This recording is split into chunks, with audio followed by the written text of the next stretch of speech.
So I'll start first by saying, you know, looking back on your time as Secretary General of the Commonwealth, what do you think was your greatest achievement?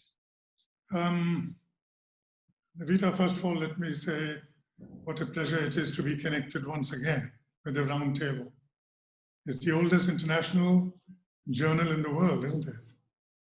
And it's a delight to be connected once again with you. I was an SG with a slight difference. I was the only SG who had been a member of the Board of Governors before becoming SG. So I had plenty of time, in fact 4 years, when I was High Commissioner, to reflect on what could be done in the Commonwealth. In fact, I suspect one of the reasons I was chosen as a candidate was because, you know, I knew I was believed to have known the field. But if you ask me point blank, what is it that you think you contributed? I'd have to say the following. One, complete transformation and reform of the Secretariat. I knew very well that the Secretariat has to be fit for purpose if you want to achieve anything. And from recruitment to 100 other things that come up in administration, after a while I decided I must get a Deputy Secretary General. So I was the first SG who actually appointed a Deputy Secretary General for administration. And that made a complete evolution. I don't want to go into it in detail, but one would be interesting, which is that there is a body in Washington called Bretton Woods Law. And it has an annual, or every 2 years perhaps, examination of the quality of governance of international institutions. And by the time I had left, the Commonwealth, which was nowhere in the picture, came into the picture, came on the radar screen, and we overtook the European Union, the IMF, the World Bank, and everyone, and became number one. But that's the first point. The other one was interesting. When I was walking in to meet the heads for the first time in Uganda, in Chogam, I met our late friend, journalist Kay Whiteman. And Kay waved to me and said, "All right, Ms. Sharma, so what are you going to say?" I wasn't prepared for that question, but I thought I would reply. I said, "Look, I'm going to make sure that the Commonwealth is not a boutique organization. My job is to make sure that it's a great global good." So I decided that the global interface of the Commonwealth has to be immediately put in motion. The first thing I did within 3 months was to call a summit, which was chaired by Prime Minister Gordon Brown. It was called a very high sounding title, Reform of International Institutions. And the result of this were as follows. One, in the G20, astonishingly, because of the quality of our interaction and our papers, and the quality of our thought, when we met them at political level and also the technical level, we were the only outside interlocutor of the G20. My point was simple. How are you going to prevent people from saying that you are just a glorified G7? 20 biggest economies have joined, you're worried about yourself. How would people be sure that you're worried about those who are not on the table? The Commonwealth can fulfill this function for you because of the nature of our representation. And so can you imagine a Commonwealth Secretary General being invited by President Sarkozy when he chaired, by President Calderon of Mexico when he chaired, and of course, there was Australia and there were Canada. It's because of the quality which he brought upon the table. Could I just ask you, obviously, you introduced a lot of changes, which I think are still lasting today. But of course, during your innings, the Commonwealth unity and effectiveness were tested sorely by the way in which the Sri Lanka issue was handled. And some people were saying that maybe you could have done more to stand up to Mahinda Rajapaksa. Could you give us behind the scenes the sort of things that you were doing, the challenges you faced? Yes, to begin with, I must say that this is something which every Secretary General, I remember someone met me and was telling me about Secretary General Sunny Rampal and what he had to go through, President Mugabe, and so every Secretary General has to go through with the fact that there is a derogation in governance standards in a member state, and how are you to meet it? But the difference between, let's say, the media or human rights organization and us is to say, they would ask the question, what can we say? Because they've said something, they've done their bit. The question which the SG has to ask is, what can I do? The membership always wants you to engage. Of course, you must make the right statements, and these I did make. Sri Lanka is the place I visited the most of all member states. I started the practice of something called departure statements, which was very clear from what I said in the departure statements, the people I met in the judiciary, in Human Rights Commission, in media, in the parliament, in the opposition, who I was meeting and what I was saying. And as a result of this, it was possible for us to engage in all of these fronts with Sri Lanka when the time came for the elections. In fact, I went to see the president, and I was sitting there, I said, I trust you will now invite the Commonwealth to come and observe the elections. And he said, of course, because of the quality of the interaction that we've had. And we sent a team there. And a press conference was taken, our concerns were expressed. I met the election commissioner. We agreed there should be domestic observers. The election was held and the government changed. And the new government was in fact very appreciative and said repeatedly in public as to the role that I had played. In the end, it's a question of what is it that the membership expects you to do. And at the end of it, I got a lot of signals and messages of extreme gratification from the head, from the chair, and there was a cross-party meeting also in Westminster to simply say how well I had done. In the end, we did it in the Commonwealth way, which is to expect that this derogation will take place, that we engage with a view to improving the derogation. The problem with sometimes that approach is when you're looking at it from outside, is there are a lot of Commonwealth countries which have various issues, abuses of human rights, civil rights. So although the SG or the Secretariat may be working behind the scenes, for the Commonwealth to be seen as effective, people say, well, what is it doing? Because we can't see any change. And that is the challenge. What did you see as your way of trying to cut through this, trying to balance being seen in public to actually say, we're not saying business as usual, we don't like what you're doing as a country, and it is unacceptable. How did you handle this?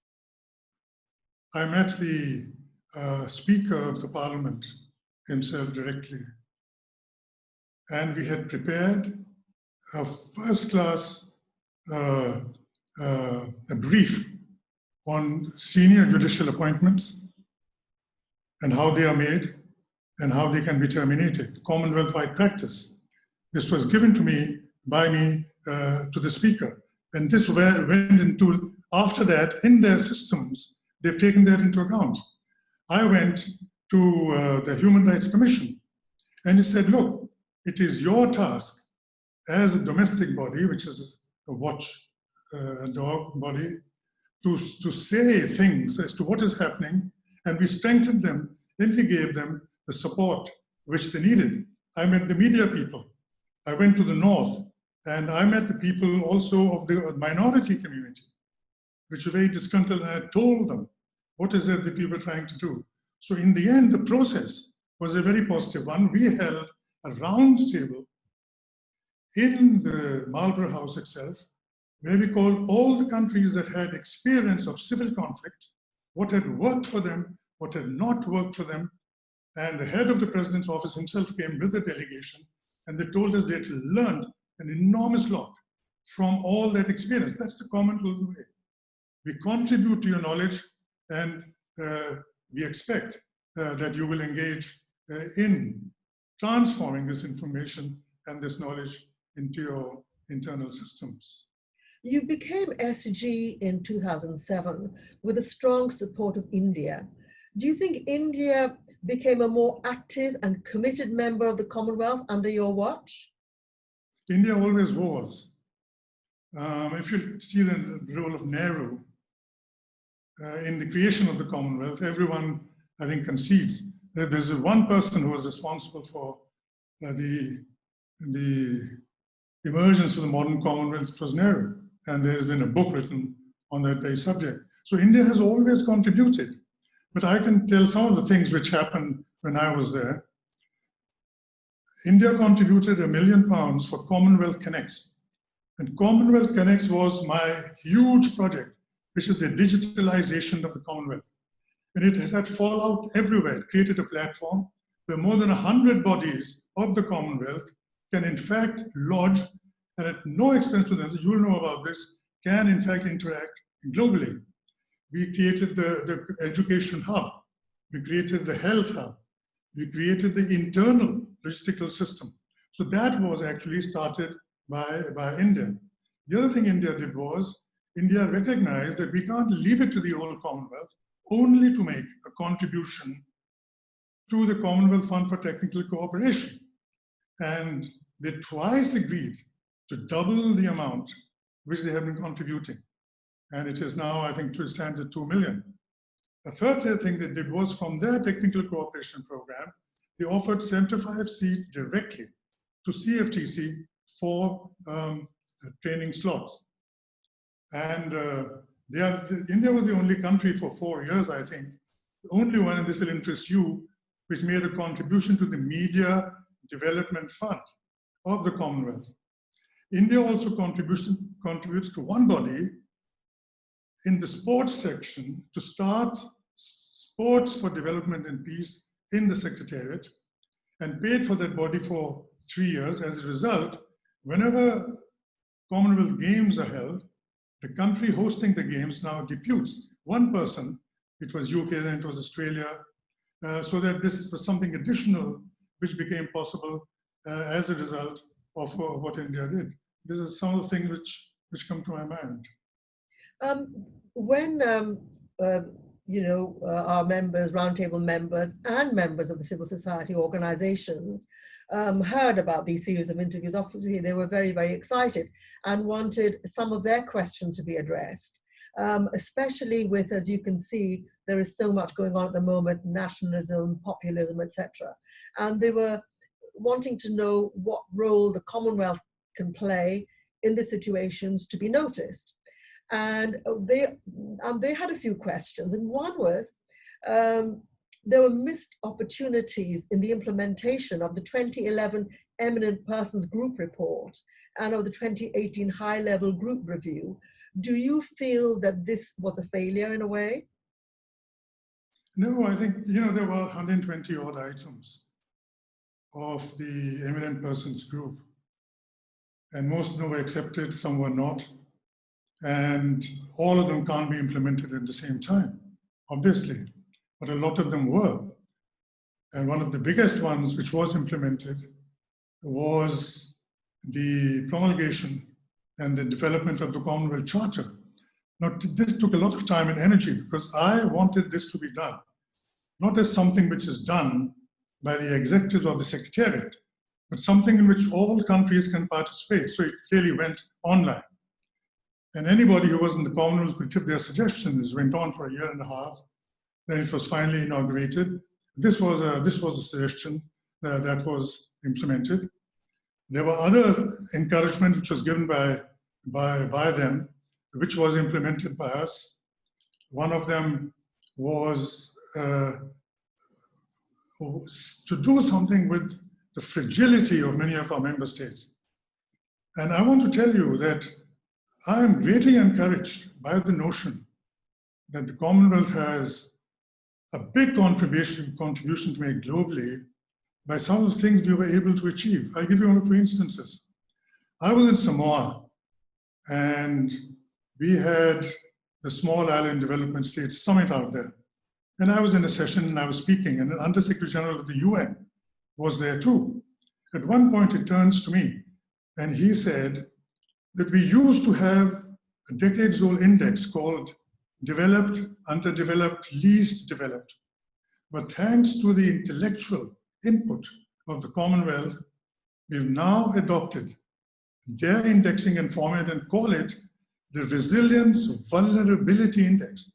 Because in the end, it's not your per capita income which counts, but how can you survive a crisis which it comes to you? And I was very active in what happens when a natural disaster takes place, and we were working with the Commonwealth body concerned. So here we were, making a global contribution. I went to the International Finance Corporation with an idea in the World Bank Group, and the man who was talking to me, after I made my proposal very quiet, I said, "What's the matter?" He says, "SG, how many people do you have working with you on this?" I said, 1.5, this on my left and my right. He says, "Such a simple idea, which should have been done decades ago. I was wondering why 20 or 30 people worked here could not come up with it." And this then became, in the end, in Malta, it was launched, with the trade finance facility. What was also very, very dramatic was what we did in environment. In the history of the Commonwealth, the UN Secretary General has never participated. He participated in 2 of the 4 chogams. And once he told me why he was doing it. He said, "I came to 2009, you invited me. The only thing that came out of the Copenhagen Climate Change Conference was what the Commonwealth brought there, which is the 10 billion fund and how it should be generated." And then he was very happy at what we did in Malta. With me, he did a joint op-ed, which has never been done before. And I was sitting in Peru, in Lima, in a fund bank conference. In the plenary, the only organization he mentioned was the Commonwealth as an ideal organization that thinks out of the box and brings things to us which we did not have before. Which is why I have some views, maybe would you like to discuss it, which is, what is it we can do with the Commonwealth in the future to make this more of a reality. I just wanted to follow up on the environment. What is quite disappointing, and I just wondered, what do you think yourself that the Commonwealth should do, possibly, is that, for example, India now plans to fell ancient forests to create 40 new coal fields. And there is also a related question regarding Commonwealth support for zero carbon policy at COP26 next November, when India, Canada, and Australia are all expanding coal mining. So they're undermining the consensus in supporting smaller states who are likely to be suffering from the impact, especially islands, of this investment in mining and other polluting industries. So what do you, again, think that the Commonwealth should do? Shouldn't it be much more robust at the moment? What we concentrated on, once again, was on the vulnerable countries. The countries that do not have the capacity themselves. And we came up with an idea, which in fact the op-ed appeared in The Economist with the Commonwealth Secretary General as well. And this was, why don't we encourage small states to put in their own money and create this capacity which they do not have. Let's say create a team of 10. And whatever it is that they invest, then can be counted down in their debt to multilateral institutions, and global funding which is available in climate change can then meet that debt, so that their debt profile also gets better. This is something which is also launched, and this is a typical Commonwealth product. Now, as for the bigger countries, obviously, Bangladesh is very much concerned about climate change, and because very low-lying country, they're very much afraid of sea levels increasing. All of them have a problem. But the Commonwealth has to decide where is its strength, where does it want to contribute, and where is it capable of contributing. This bigger, I know that the Prime Minister is very strong in environment. He wants to make India the solar energy capital of the world. He has made enormous investments in various solar parks so that dependence on fossil fuel can be reduced. But I have been reading in the press recently of the issue which you have mentioned, and I don't know enough about it to comment on it. And what do you think now of, for example, enhancing the effectiveness of, you mentioned the economy, and the Commonwealth had always suffered from a lack of resources. So have you any ideas or thoughts on how to enhance the effectiveness of an engagement with perhaps with what used to be the CBC, with private sector, stakeholders, entrepreneurs, and so on, in the post-COVID-19 recovery, including enhancing the role of the diaspora in developed countries in this? Well, I must take some credit for getting the Commonwealth family more closely involved in the Secretariat, because when we made our 5-year strategic plan, for the first time, we had a chapter entirely on the Commonwealth Civil Society, the chapter 5, and made that interaction absolutely programmed and built into our systems. We also said, we are happy to do projects with you. When I went to Samoa, in my list of delegations, the members from Commonwealth Civil Society were included. And this enabled them, obviously, to go to places which they otherwise could not. I'm a strong believer in the Commonwealth being seen not as the Secretariat, or not just an intergovernmental organization, but as a great force of good, the people's organization. Which is why we, the people, the charter starts, but it was the Commonwealth which, as our friend Marshall points out, it is we who made the contribution, Commonwealth, in the UN Charter as well, and the human rights document. But to answer the question directly, I'm sorry to interrupt, but I just wanted to bring out the point that although you talk about the Commonwealth, how it's viewed, but is it also not an issue that it's always been associated with Britain, is seen as a part of the British Empire, legacy of the British Empire, mainly with having the Queen as head of the Commonwealth? What do you see as the pluses and minuses of having this close association between Britain and then Commonwealth? I think it was a great gesture on the part of the formerly colonized countries to agree to have the modern Commonwealth and to join them, even though they were subject people and the depression which they suffered and the exploitation which they suffered. This was a vote of confidence they made in the future. This is a vote of confidence they made in their confidence that with the metropolitan power, they can come on to a very different kind of positive relationship. Therefore, I am very supportive. And I think in the context of Black Lives Matter, I've been reading about it, I'm very supportive of the idea that at least as a reciprocal gesture, I think in the United Kingdom, they could, in their education of younger people, in whichever way possible, give a picture of what colonization was all about. So, and as far as the Queen is concerned, I think optically, the change between the Queen and previous, emperors who presided over the old Commonwealth was so striking. And I think the presence of a young Queen, which continued decade after decade, to be, as it were, a kind of thread which bound the Commonwealth from one shogun to the other, while new countries joined, gave a kind of continuity. It was a kind of a great archway, which was available, and it was the same archway. I think that the Commonwealth is a unique organization.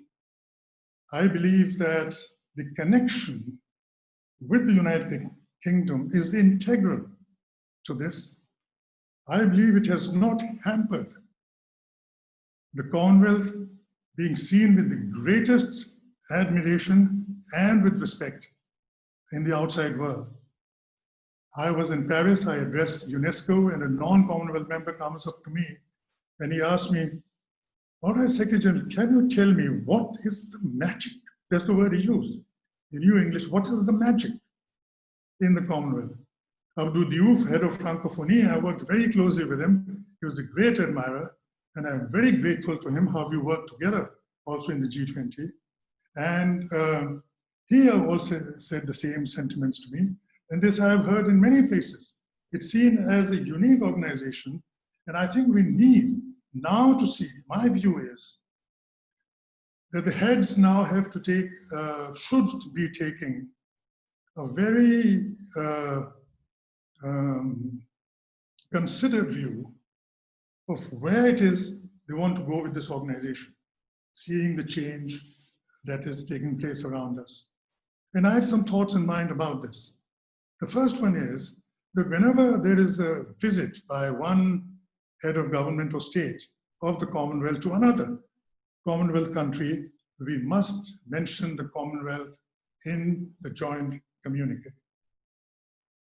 At whichever level the visit takes place, the ministerial level, but if it is between two Commonwealth countries, let the world know, let the nationals of these countries know, say something about the Commonwealth in a paragraph. This is something which can be done. I don't see what difficulty there can be. The second one is, I think, to consciously ask the Secretary General that please tell us how you're working on the global interface question. Every 2 years, there's a CHOGM, you can do it. The third idea which I had was looking at the way the world works and how to give expression to all our memorandum of understanding, all our communiques and all that, is to consciously look at those organizations in the world. There may be hundreds of them, you may choose 25 of them, where the Commonwealth group can either be established if it is not there, or revived and activated if it is dormant, so that those points on which, from our worldview, which we all share and which we have declared, we can work together within that organization to see that this is advanced as much as possible.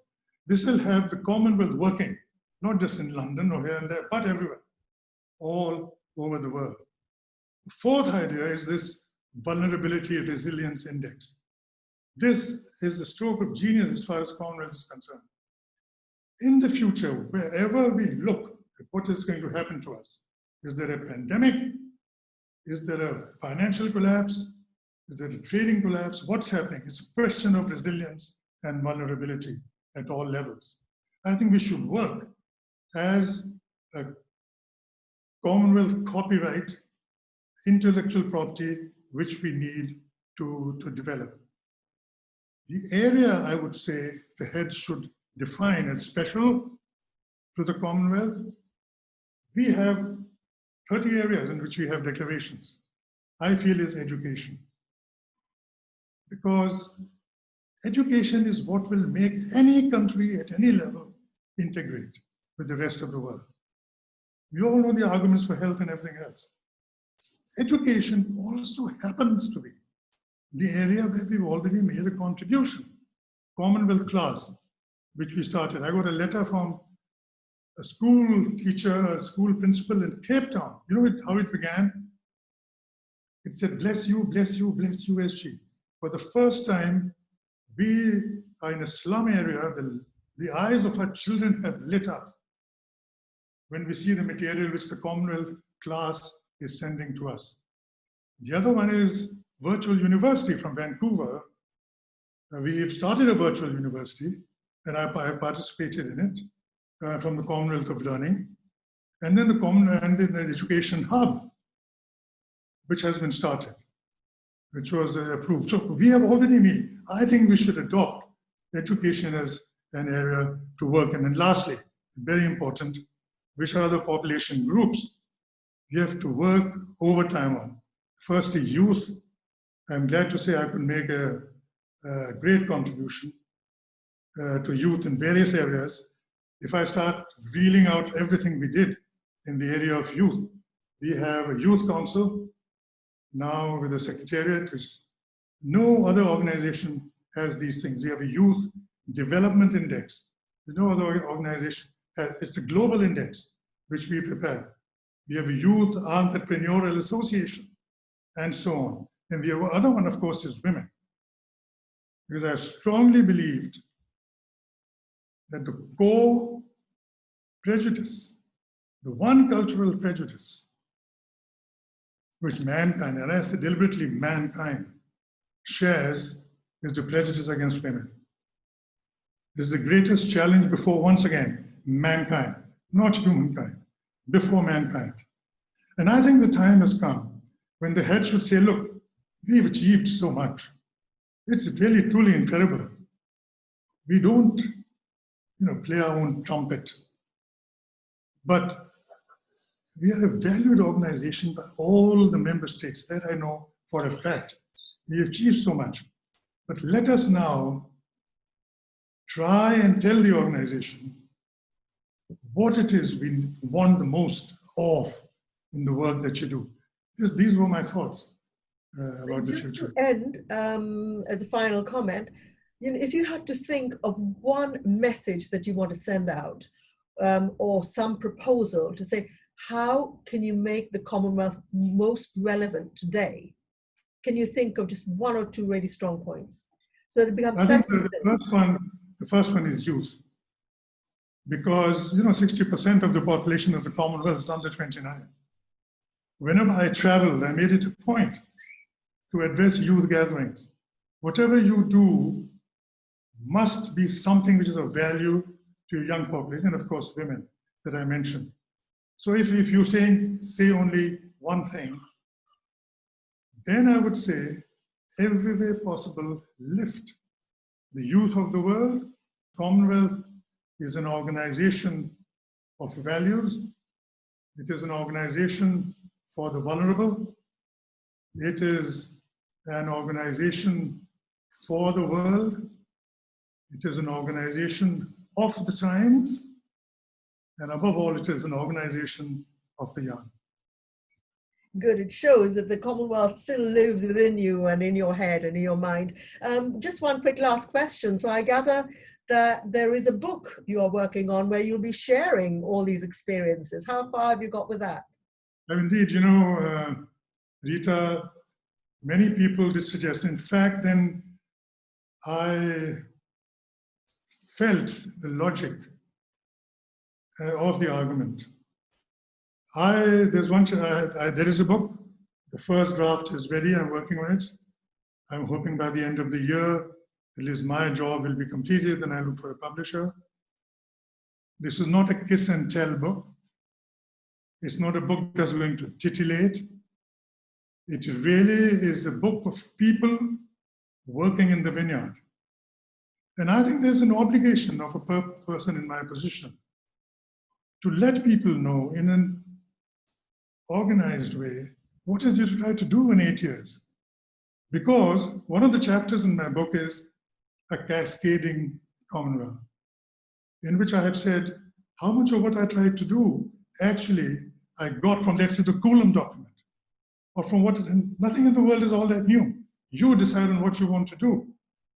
And a cascading Commonwealth also requires that every Secretary General passes on what they wish to do, so that it becomes then common education and common resource for everyone in the Commonwealth.